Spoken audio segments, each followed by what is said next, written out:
Sebenarnya, kalau nak tahu, sebenarnya hari ni saya nak review parang sebenarnya. Macam video sebelum ni, saya ada review, saya ada dapat hadiah daripada sahabat saya, Khairi Adham.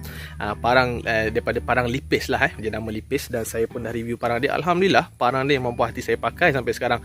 Dan hari ini dia bagi saya lagi satu bilah parang untuk saya tunjukkan dekat anda semua, review lagi hari ni. Cuma saya nak cari satu topik yang mana saya boleh review parang sambil saya berkongsi sedikit ilmu pertanian. Dan saya dah dapat idea, saya akan kaitkan dengan penanaman pisang. Jadi macam mana saya kaitkan?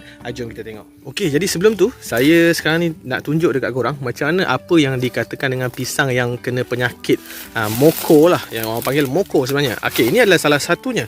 Tapi penyakit ni sangat teruk. Kalau perasan, pisang ni belum ditebang, dia tumbang sendiri.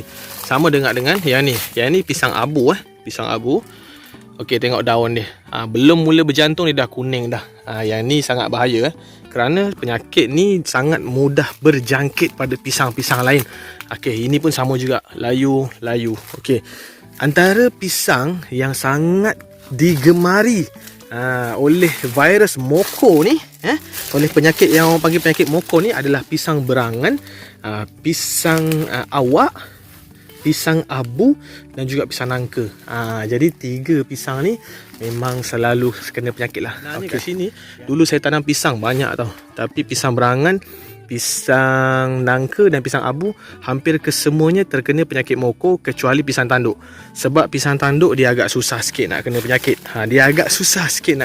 Setakat ni tiada masalah pada pisang tanduk. Okey, jadi macam mana kita nak menghindari daripada pisang kita terkena penyakit moko ni? Okey, yang pertama sekali, sebelum mula-mula menanam sekali, kita dah perlu ambil langkah yang betul.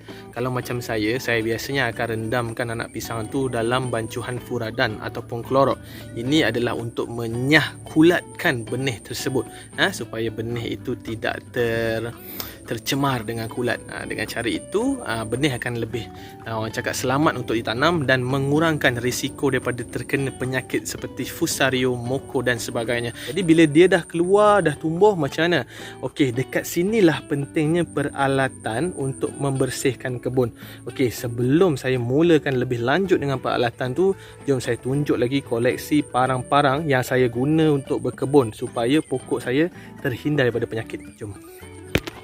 Okey, alhamdulillah. Okey, jadi sekarang dekat depan saya ni saya ada 5 bilah parang koleksi saya yang saya gunakan dalam urusan sehari-harian saya lah. 1, 2, 3, 4, 5 dan ni semua adalah parang cop lipis. Okey, jadi saya buka satu-satu.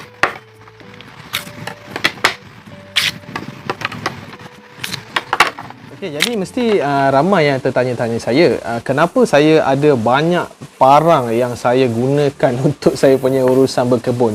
Okey, yang mula-mula sekali saya nak bagi tahu, yang ada sarung macam ni saya biasa hanya keluarkan pada hari raya korban sahaja untuk sembelihan ataupun untuk pemotong daging. Di sini tidak terguna untuk pertanian. Yang lain ini barulah saya gunakan untuk pertanian. Terutama yang ini, satu ini dan juga yang ni. Jadi 2 ini yang saya selalu kerap guna. Yang satu adalah parang jambul, yang satu lagi adalah parang duku candung. Jadi parang jambul ini saya gunakan khas untuk menebang pokok-pokok pisang yang terkena penyakit moko dan juga virus-virus kulat-kulat lain sama ada Fusarium dan sebagainya. Sebab kita kalau pokok yang pisang yang terkena virus moko, kita nak tebang habis dan kita buang. Kerana kalau kita tak buang, dia akan berjangkit kepada pokok-pokok lainnya. Dan parang ini saya gunakan memang khas untuk pokok yang berpenyakit sahaja.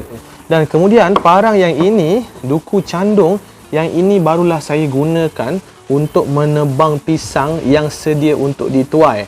Ataupun kalau saya nak pruning daun, pokok-pokok yang rendah saya akan guna yang ni lah. Kalau pokok yang tinggi saya akan gunakan kait. Okey, jadi 2 parang ini saya sentiasa gunakan untuk urusan pisang. Kerana penyakit moko ini boleh berjangkit dengan cara yang tidak masuk akal. Yang pertama sekali, jika hujan, air daripada pokok yang terkena penyakit tu jika mengalir pada pokok yang sihat, automatik pokok yang sihat itu akan terkena penyakit. Itu yang pertama. Yang kedua, daun juga sama. Bayangkan kalau daun daripada pokok yang sakit terkena dengan pokok yang tidak sakit, yang sihat, maka pokok yang sihat itu turut akan berpenyakit. Jadi yang ketiga ini yang ramai orang tidak tahu, iaitu melalui peralatan parang. Jadi contoh, kalau kita dah guna Parang ni untuk menebang pisang yang sakit, kita tak boleh sesekali gunakan pada pisang yang tidak sakit kerana dia akan berjangkit. Ini adalah benda yang paling penting. Sebab itulah saya ada banyak jenis parang. Okey, jadi dua ini yang saya gunakan untuk pisang. Okey, lepas tu kita ada parang ini. Yang ini adalah parang bapung. Ini parang bapung. Bagi saya, design dia saya sangat gemar. Parang bapung ni design dia lebih nampak seksi lah berbanding dengan parang jambul dan juga parang duku candung. Okey, jadi parang bapung ni sebenarnya dia baru je bagi dekat saya. So saya belum lagi guna dan saya plan parang bapung ini saya akan gunakan untuk masuk ke kebun kelapa. Masuk ke kebun kelapa, saya nak bersihkan, orang cakap pelepah-pelepah kelapa. Dan cerita saya akan gunakan parang ni sebagai parang rintis lah kalau saya nak belah kelapa muda, inilah parang yang saya akan gunakan. Tapi saya belum guna lagi. Okey, kenapa saya belum guna lagi? Sebab saya ada benda yang saya cakap yang saya tidak berapa berminat, iaitu sarung dia.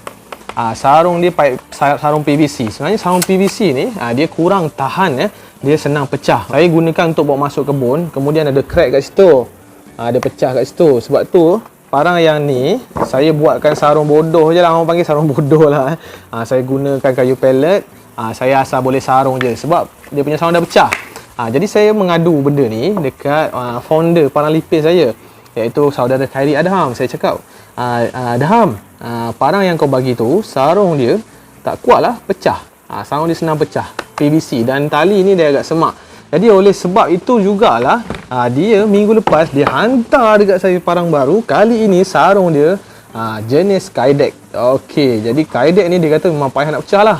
So saya bengkok-bengkokkan macam ni pun masih kuat.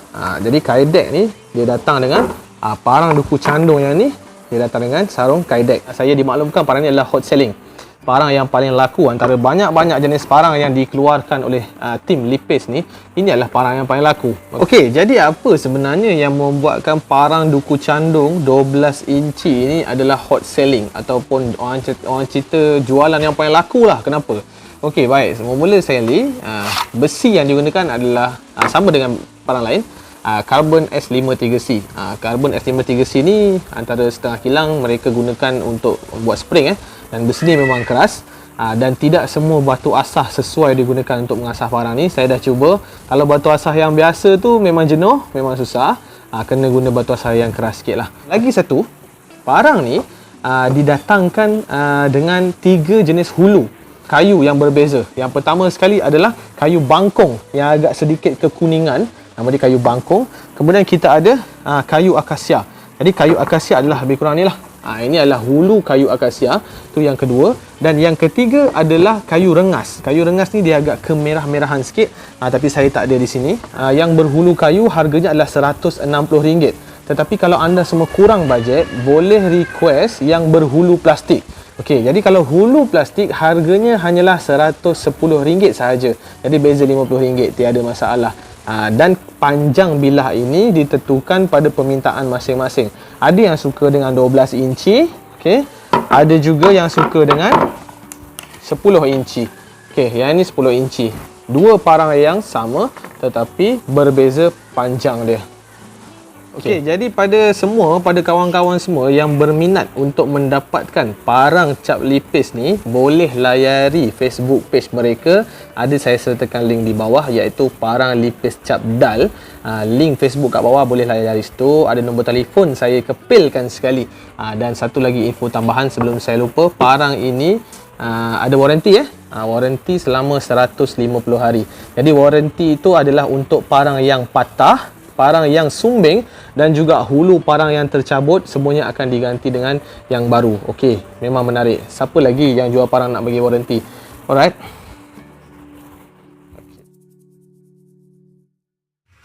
Okay, Assalamualaikum warahmatullahi wabarakatuh.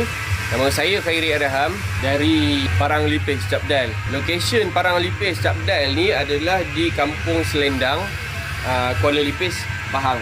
Okey, kat mana saya nak mula Sebelum tu saya nak minta maaf dululah sebab bengkel ni dia bising. Ni je lah kot masa yang saya ada hari ni untuk cakap pasal history, pasal production kita orang.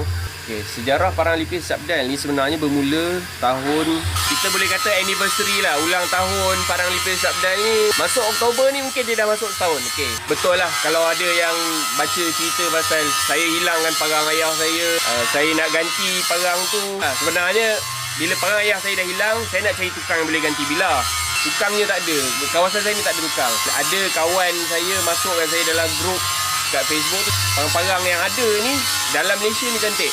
Saya pun decide masa tu bulan 9, 2017 masa tu. Saya bawa motor jumpa semua tukang-tukang ni. Bila saya dah selesai jelajah bawa motor tu, saya rasa dah tengok semua tukang-tukang ni, takkanlah aku tak keluarkan hasil, aku tak keluarkan produk aku kan. Masa tu saya bermula dengan X-Place Malaysia. X-Place Malaysia ni sebenarnya dia bermula dengan pisau-pisau custom lah. X-Place Malaysia ni adalah tempat yang saya buat kesilapan. Saya belajar, kena praktis yang ni, kena belajar itu, kena belajar ini. Tak boleh macam tu, tak boleh macam ni. X-Place Malaysia ni ada saya rasa tahun 2018. Masa tu saya masih lagi seorang student di Universiti Selangor, jurusan pendidikan bahasa Inggeris, teaching English as second language. Setiap hujung minggu saya akan balik ke kampung, saya akan praktis buat pisau. Selepas saya graduated, saya ada 2-3 orang kawan yang saya offer ajak macam, jomlah kita cuba buat pisau kan. Ada 2 orang kawan saya ni, Nizal dengan Sadini. Dia orang pun masuk. Tapi sebenarnya pisau custom ni susah. Jadi production tu lambat. Lepas tu nak buat dia, detail dia susah. Kita orang pun mula production. Okay, sampailah tahun 2020, Oktober 2020, saya decide untuk buat parang production, iaitu parang lipis Syabdal tu lah. Apa yang anda tengok sekarang ni, parang lipis Syabdal. Mula-mula saya seorang. Lepas tu kita ada 2 orang kawan, 3 orang kawan. Lepas tu sekarang ni parang lipis Syabdal ni kita ada 8 orang staff. Kita ada 8 orang kru lah, ahli keluarga kita, pekerja kita kat sini. Daripada parang yang kita keluarkan, kita ada beberapa design. Saya perasan sebab customer ada yang nak design macam ni, ada yang nak macam tu. Kita ada parang buku canduk, parang bapur, parang tempoyang, parang selendang, parang jambul. Dulu kita pernah keluarkan lading. Kemudian sampai satu tahap permintaan customer ada nak panjang macam ni, panjang macam tu. Jadi kita ada parang yang 12 inci, kita ada parang yang 10 inci. Sebenarnya kalau nak cerita bermula, kita bermula dengan jual bilah kosong. Bilah tak ada hulu, tak ada sarung. Kita upgrade lah slow-slow. Pada hulu bilah saja kita masuk hulu plastik. Lepas tu kita buat sarung PVC. Kita belajar buat hulu kayu. Tapi sebab sebelum ni kita dah buat custom knife, pisau-pisau custom, macam ni cara buat hulu. Kita dah basic tu dah ada. Kita daripada hulu plastik kita keluarkan pula hulu kayu. Kita dah keluarkan hulu kayu. Lepas tu kita ada hulu kayu rengas, kita ada hulu kayu akasia, kita ada hulu kayu halban, kayu bangkong, kayu ciku. Okey, kayu tu bila ada je pokok tumbang, saya tengok rasa berkenan, saya bawa chainsaw potong lah. Potong bawa kat bengkel ni, kita akan proses. Tak pasal bilah. Bilah ni sebab sebilah parang, apa yang utama adalah bilah. Anda masih lagi boleh guna parang tu tanpa hulu. Anda masih lagi boleh guna parang tu tanpa sarung. Okey. Main ingredient dia adalah bilah. Basic X-Place Malaysia ni at first place dulu bermula dengan bilah lah. Kerja tu dah tak susah dah sebab kita ada 3-4 orang kat sini yang buat grinding bilah tu. Dah mahir lah grinding ni. Okay, kemudian cerita pasal sarung. Okay, sarung ni sebab sarung ni ada customer yang bertanya, ada masal tak buat sarung kayu? Kita pasal sarung kayu, kami memang tak buat sarung kayu sebab nombor 1, sarung kayu kalau kita nak buat kegunaan lasak, rintis, masuk sungai, kena hujan, masuk lumpur, kayu tak sesuai. Okay, jadi kami pun nak dia bajet sebab kita tak nak harga parang tu terlalu tinggi. Kita nak parang kita boleh dibeli oleh ramai orang. Jadi kami memilih untuk menggunakan material PVC. Sekarang ni kami ada variasi satu lagi, iaitu kita ada sarung kaidek. Bermula dengan sarung PVC, sarung kaidek, dan sekarang ni kita improvise. Reason sebab kenapa kami letak waranti 150 hari pada parang kami adalah kita orang nak parang kita orang ni memenuhi spek, kriteria, dapat memuaskan hati pelanggan. Kita bagi contoh, bilah tu terlampau nipis. Jadi bila customer guna, dia mudah retak, dia mudah sumbing. Kami terima benda tu dan kami memang ganti. Jadi kalau tempoh 150 hari, parang sumbing ke, patah ke, sarung bermasalah ke, hulu pecah ke, itulah tempoh kami belajar. Itulah benda yang kami akan take note untuk improve. Apa yang anda tengok hari ni, mungkin untuk tempoh 5 bulan, 6 bulan, setahun akan datang mungkin lebih baik. Dan kami memang cuba sedaya upaya kami lah dalam setiap production. Dan saya rasa itu je lah kot. Kalau saya nak cerita, cakap panjang-panjang pun, saya pun ada banyak kerja ni. Jadi itulah. Sekian, terima kasih.